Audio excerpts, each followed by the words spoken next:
હવે આજથી આપણે 12th નીટની થોડી પ્રિપેરેશન કરીએ. એટલે કે નીટમાં 12th ચેપ્ટરનું ટોપિક વાઇઝ અમુક એવા ક્વેશ્ચન મેં શોધ્યા છે કે જેમાં પોસિબિલિટી જે છે કેલ્ક્યુલેશન ઓછું આવે અને થોડું લોજિક આવે અને એવા થોડા ક્વેશ્ચન કરીએ.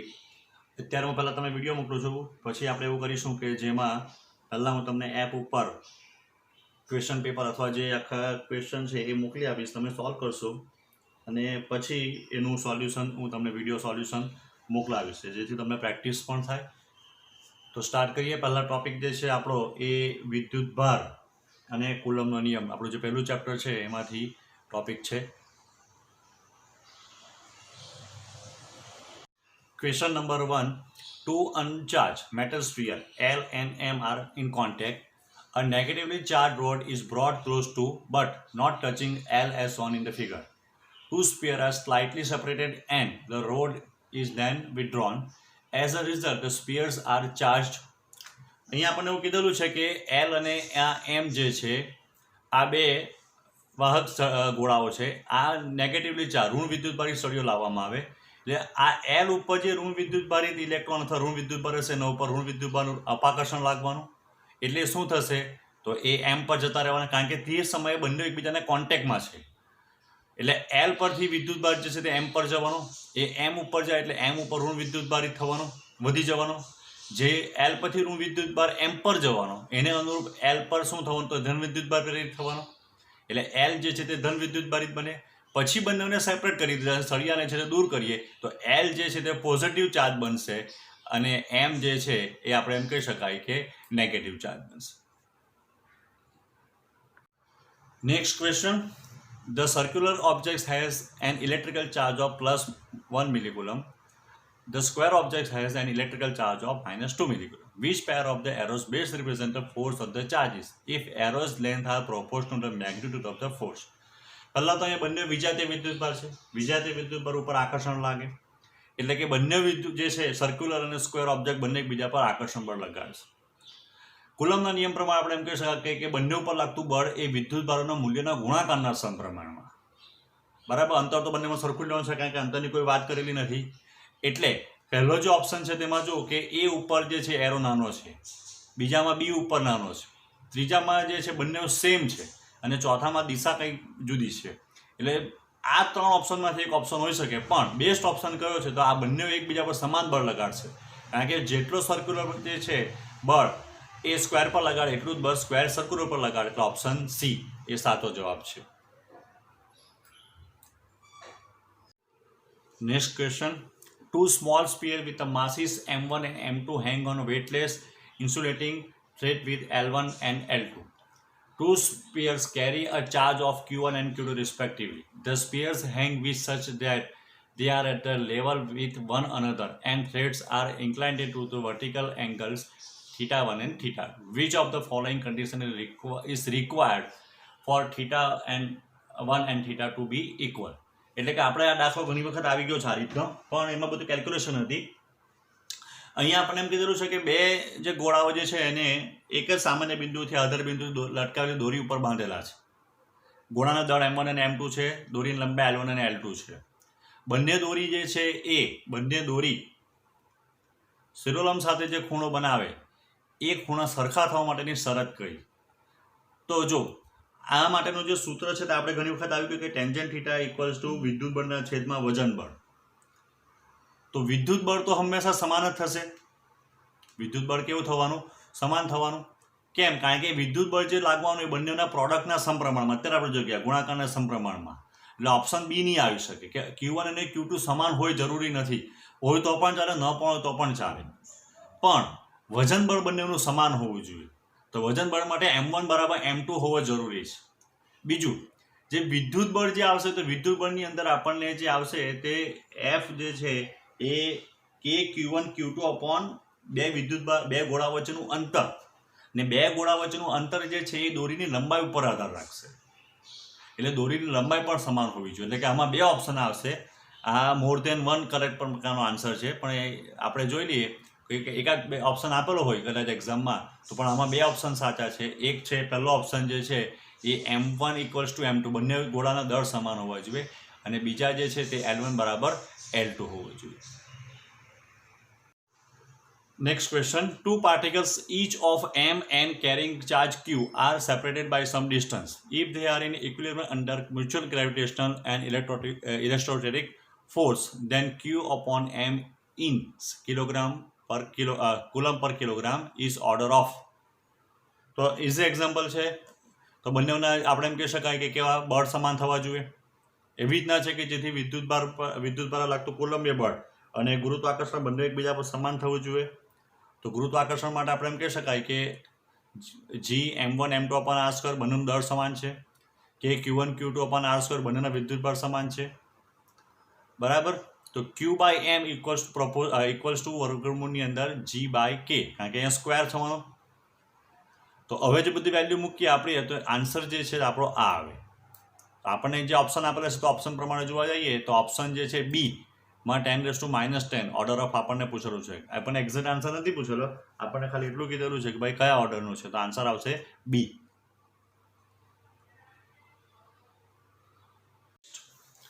In space, 2 point charges are placed as shown in the figure. The electric field line at point P may be in direction south, southwest, north, east અને west. તો આપણને ખબર છે કે વિદ્યુત ક્ષેત્ર રેખા જે છે હંમેશા ધન વિદ્યુતભારમાંથી નીકળે છે અને ઋણ વિદ્યુતભારની આપણે એમ કહી શકાય કે માં સમાય. એટલે કે જે વિદ્યુત ક્ષેત્ર રેખા જે નીકળશે એ વિદ્યુત ક્ષેત્ર રેખા અહીંયાથી નીકળશે. ક્યાંથી? ક્યુમાંથી, અને પીમાં જવાનો પ્રયત્ન કરે આ દિશામાં. તો તેવા સંજોગોમાં અહીંયા જો આપણે બનાવીએ ડિરેક્શન, એટલે કે વિદ્યુત ક્ષેત્ર રેખા જે છે તે આ દિશામાં નીકળી, તો આ જે ડિરેક્શન આપણને મળી એ ડિરેક્શન થવાની નોર્થ ઈસ્ટ. એટલે આપણા એની અંદર જે ઓપ્શન જે છે એ ઓપ્શન છે સી, નોર્થ ઈસ્ટ. એટલે આપણો આન્સર જે આવશે એ નોર્થ ઈસ્ટ. અહીંયા આપણને એવું કીધેલું છે કે charge beads are placed at the corners of the square in various configurations as shown in the figure. Black beads have the charge plus Q, whereas grey beads have the charge minus Q. Rank the configuration according to magnitude of the electric field at the center of the square. Least to greatest. એટલે કે જેમ આ બધાને અલગ અલગ 5 પ્રકારના આપણને ચોરસ જે છે એના ઉપર વિદ્યુત ક્ષેત્ર મૂકેલું, વિદ્યુત ભારો મૂકેલા છે. બરાબર છે. એમાં જે ગ્રે કલરના જે આપણને દેખાય છે એ ગ્રે કલરના ઋણ વિદ્યુતભાર છે. આ એક જ જે છે આપણને બ્લેક કલરનો જે દેખાય એ ધન વિદ્યુતભાર છે. તો એના આ જે ચોરસ છે બધા એના સેન્ટર ઉપર વિદ્યુતભાર જે વિદ્યુત ક્ષેત્ર જે આપણને મળે, જે મેક્સિમમ વિદ્યુત ક્ષેત્ર જે છે એને છેલ્લે મૂકવાનું, કારણ કે લીસ્ટ ટુ ગ્રેટેસ્ટ એવું કેટલું છે. તો અહીંયા આપણને કહી શકાય કે થર્ડ જે છે, થર્ડ આપણા માટે, તો એ થર્ડની અંદર બધા જે છે એમ કહેવાય સમાન વિદ્યુતભાર થવાના રૂ.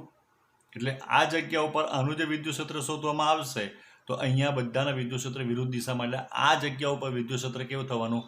0. એટલે સૌથી ઓછામાં ઓછું વિદ્યુત ક્ષેત્ર કયા પર મળશે? તો ત્રીજામાં મળશે. બરાબર. એવો ઓપ્શન આપણી પાસે કયો છે? તો એવો ઓપ્શન આપણી પાસે માત્ર એક જ છે, આ ડી, કે જેની અંદર ઓછામાં ઓછો વિદ્યુત ક્ષેત્ર જે છે એ વિદ્યુત ક્ષેત્ર જે છે એ 0 મળે છે અહીંયા. બાકીના જે આપણે ચેક કરીએ તો આ એક જ વિદ્યુતભાર છે, એટલે KQ/r². બરાબર છે. બધાનું કેન્દ્રથી તો અંતર એક જ સરખું થવાનું, એટલે કે આનું એક ક્યુ આવવાનું. આના જે આવવાના તે આ જે આવવાનું તો આનું વિદ્યુત ક્ષેત્ર જે આપણને મળશે એ વિદ્યુત ક્ષેત્ર આ રીતે થવાનું, બે વચ્ચેનો ખૂણો 90 થવાનો આનું. એટલે બીજાનું જો આપણે ગણતરી કરીએ તો 4KQ/a². આ કારણ કે અહીંયાનો જે વિદ્યુતભાર એનો વિદ્યુત બંનેનું વિદ્યુત ક્ષેત્ર આ રીતે મળશે આપણને અહીંયા. અને એ વિદ્યુત ક્ષેત્ર તમે શોધો તો બે વચ્ચે વિદ્યુત ક્ષેત્રનો ખૂણો આવે એ ખૂણો થવાનો 90. એટલે E² + 2E cos 90 એટલે થવાનું એ આટલું. થર્ડ પદ આપણે કહીએ કે 0. ચોથું જે છે આપણને મળવાનું અહીંયા. તો ચોથામાં જે છે તે આ બંને એકબીજાની અસરને નાબૂદ કરવાના, એ બંનેની અસરને નાબૂદ કરે એટલે એક જ રહી જવાનો. એટલે પહેલાં અને ચોથાનું વિદ્યુત ક્ષેત્ર એક જ સમાન આવશે આ. અને પાંચમાની અંદર શું થશે? તો પાંચમાની અંદર આપણને વિદ્યુત ક્ષેત્ર જે મળશે તો પહેલાં આ બેનું પરિણામી શોધવું પડશે. એ શોધ્યા પછી જે દિશામાં, ધારો કે આનું અહીંયા વધારે આવ્યું ને આનું અહીંયા ઓછું આવ્યું તો એ બધી ગણતરી કરવાનું, તો એ પ્રમાણે ગણતરી કરશો સૂત્ર વાપરીને તો આટલો આન્સર આવે. Which of the following graphs best represent the x component of the electric field on the x axis as a function of the x in the figure? એટલે અહીંયા કોઈ વિદ્યુત ક્ષેત્ર જે છે, માની લે કે કોઈ બિંદુ વિદ્યુતભારનું વિદ્યુત ક્ષેત્ર છે, એનો એક્સ દિશામાંનો ઘટકનો આપણે એમ કે રિપ્રેઝન્ટ જે છે આલેખ દ્વારા કઈ રીતે થાય, તો આપણને ખબર છે કે વિદ્યુત ક્ષેત્ર જે છે તે ઓલવેઝ પ્રોપોર્શનલ ટુ જે છે પ્રોપોર્શનલ ટુ 1/x². એટલે એક્સ બરાબર જ્યારે તમે -2 -1 મૂકો તો ત્યારે તમે જુઓ કે એની વેલ્યુ જે છે તે વધે છે, ઇન્ક્રીઝ થાય, બરાબર છે. પણ એક્સ બરાબર જ્યારે 0 મૂકવામાં આવે તો ત્યારે જે કે -1 -2 આપણને આલેખ દરેક આલેખમાં આપેલા છે. When X is -2 -1 E is positive, બરાબર. અને એક્સ એઝ ઇન્ક્રીઝીસ ઈ જે છે એ કેવું થવાનું, તો જેમ જેમ એક્સ વધે તેમ ઈ જે છે તે ઘટતો જવો જોઈએ, બરાબર. અને એક્સ બરાબર 0 થાય જ્યારે, તો જ્યારે એક્સ બરાબર 0 થાય ત્યારે વિદ્યુત ક્ષેત્ર જે છે એ વિદ્યુત ક્ષેત્ર કેવું થવું જોઈએ, તો વિદ્યુત ક્ષેત્ર જે છે તે અનંત થવું જોઈએ. તો જ્યારે એક્સ બરાબર 0 હોય ત્યારે વિદ્યુત ક્ષેત્ર અનંત હોય તેવા તમને કેટલા કિસ્સા દેખાય છે? તો એની અંદર તમે જો કે ઘણા બધા જે કેસ છે, ઘણા બધા કેસની અંદર આપણે જોવું તો વિદ્યુત ક્ષેત્ર જે છે એ એક્સ બરાબર 0 આગળ અનંત છે ઓલમોસ્ટ બધાની અંદર. પણ બે વસ્તુ ધ્યાનમાં લેવાની છે. પહેલું, ઈ -2 -1 હોય જ્યારે એક્સની વેલ્યુ, ત્યારે ઈની વેલ્યુ છે સ્ક્વેર પ્રમાણે પોઝિટિવ આવી છે. તો પોઝિટિવ પ્રમાણે ગણતરી કરવા જોઈએ તો હવે બે જ વેલ્યુ, આ બે જ બચે છે કે જેમાં -2 અને -1 માટે ઈની વેલ્યુ પોઝિટિવ છે. અહીંયા ઉપરની બાજુ છે, અહીંયા, બરાબર છે. અહીંયા એક્સ બરાબર 0 આગળ ઇન્ફિનિટિવ થાય છે, બરાબર છે. અહીંયા તો અને એક્સ બરાબર 0 પ્રમાણે જોવા જઈએ તો આ ઇન્ફિનિટી મળે. એટલે બેસ્ટ ઓપ્શન જે છે આપણને મળશે એ કયો મળશે? Option B. એટલે આનો આન્સર આવશે B. Next question. 2 point charge having the same magnitude but opposite sign are placed at the separation of L. P is the point on the line joining the charges at a distance x from any one charges. The field at P is E. E plotted against x for the value of x from the close to 0 slightly less than L. Which of the following the best represent the resulting value of the curve? પહેલી વસ્તુ અહીંયા બરાબર ધ્યાન થયું, અહીંયા એવું નથી પૂછેલું કે ડાયપોલ દ્વારા ઉત્પન્ન થતું વિદ્યુત ક્ષેત્રનો આલેખ દોરો, સૌથી પહેલી વાત, બરાબર છે. એટલે હવે અહીંયા શું કહેવા માંગે છે કે પી બિંદુ જે છે એ અહીંથી સ્ટાર્ટ કરવાનું આ જગ્યા ઉપરથી, કારણ કે પી બિંદુનું અંતર અહીંથી એક્સથી વધારવાનું છે. તો જેમ જેમ પી બિંદુ આ કોઈ એક વિદ્યુત ભારથી આપણે સ્ટાર્ટ કરીએ ને જેમ જેમ વધતું જાય તેમ વિદ્યુત ક્ષેત્ર ઘટતું જશે. જ્યારે એક્ઝેક્ટ એ વધતો આવશે અહીંયા વચ્ચે ત્યારે વિદ્યુત ક્ષેત્ર બંનેને કારણે જે ઉત્પન્ન થવાનું એ 0 થવાનું. એટલે તમે જો કે ચારે ચાર આલેખની અંદર એક્સ બરાબર જ્યારે એક્ઝેક્ટ મિડમાં હોય ત્યારે તો 0 જ છે. પણ હવે આપણે એક વિદ્યુત ભારને લીધે ગણતરી કરવા જોઈએ તો વિદ્યુત ક્ષેત્ર ઈ પ્રોપોર્શનલ ટુ 1/x², આગળ જોઈ ગયા તે પ્રમાણે. એટલે જે આ જે છે આલેખ રોંગ બની જશે, આ આલેખ બી રોંગ થઈ જશે. આ બે આલેખ હવે બચી ગયા છે. કેમ આ રોંગ થઈ જશે? કારણ કે જ્યારે ઈ પ્રોપોર્શનલ 1/x² ત્યારે સ્ટ્રેટ કર્વ નહીં આવે. વિદ્યુત ક્ષેત્ર ધીરે ધીરે એક સરખું ઘટે છે. અહીંયા ઘટવાનું આ છે, અહીંયાથી આ ઘટતું નથી બતાવતું. જે રીતના ઈ પ્રોપોર્શનલ x1 આલેખ આવે તો આવો નહીં આવે, એ આલેખ આવે તે આવો આવે. આ બે કેન્સલ થઈ ગયા. હવે આ બેમાં બચ્યા છે. તો આ બંનેમાં 0 તો છે, આ આટલો બંને પોર્શન સરખો છે. હવે જેમ જેમ આપણે અહીંથી આ વિદ્યુત અહીંયાથી પી બિંદુ જે છે એ પી બિંદુ આ બાજુ ખસતું જાય ત્યારે ફરી પાછું વિદ્યુત ક્ષેત્ર છે તે વધતું જશે પી બિંદુનું. એટલે એ જે વિદ્યુત ક્ષેત્ર જે વધવાનું, કારણ કે ભલે એકથી દૂર જવાનું બીજાથી નજીક જવાનું, એટલે ધીરે ધીરે વિદ્યુત ક્ષેત્ર ફરી પાછું વધતું જાય, તે બી પોઝિટિવ વધશે, બરાબર. એટલે બેસ્ટ ઓપ્શન જે છે તે ઈ બરાબર એક્સનો જે આલેખ છે એ આયરો એ ઓપ્શન છે. એ વિદ્યુત ક્ષેત્ર ઋણ હોવાનો કોઈ પ્રશ્ન આવતો જ નથી. A ring of radius r carries a charge q uniformly distributed along its circumference. What is the ratio of electric field strength at the distance r to the at distance r by √2 along the axis? એકદમ simple છે. આ અહીંયા આપણને સૂત્ર ખબર છે કે ભાઈ વિદ્યુત ભારિત રિંગને કારણે ઉત્પન્ન થતું વિદ્યુત ક્ષેત્રનું સૂત્ર આવ્યું આ છે. E બરાબર 1 અથવા k x q upon x² વત્તા r² raised to 3/2. તો પહેલી વખત જ્યારે આપણે હવે આર બરાબર આર મૂકશું, એક્સ બરાબર આર, એટલે આર સ્ક્વેર અહીંયા થઈ જવાનું, કેટલું થઈ જવાનું? તો 2r² રેઝ ટુ 3/2. એ જ પ્રમાણે જ્યારે આપણે r/√2 મૂકશું તો એની ગણતરી કરીએ તો છેલ્લે આપણને જે આન્સર મળશે એ આન્સર આયરો આવશે. એટલે E પ્રોપોર્શનલ ટુ આર લખી દેવાનું, કારણ કે આ 1/4πε0 એટલે કે અને ક્યુ એ અચળ છે, એટલે તમારે E proportional to x/x² plus r² raise to 3/2 પણ ગણતરી કરો તો આપણને ઓપ્શન ડી જે છે એ આન્સર મળી જશે.